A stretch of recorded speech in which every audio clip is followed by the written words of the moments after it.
In 1940, when the Nazis invaded the Netherlands, one ordinary woman made an extraordinary choice. Corrie ten Boom, a quiet Christian watchmaker living above her family's small shop.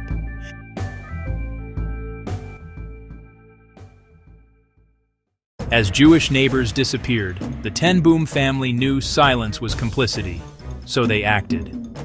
Behind a false wall in Corrie's bedroom, they built a secret hiding place for 6 people.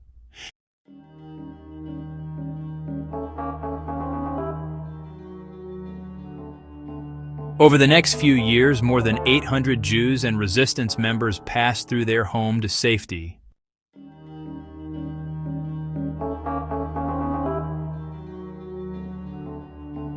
In 1944, they were betrayed.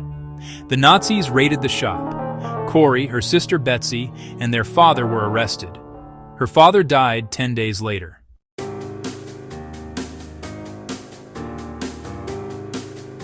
Corrie and Betsy were sent to Ravensbrück. Even there, Corrie shared her Bible, prayed, and gave hope.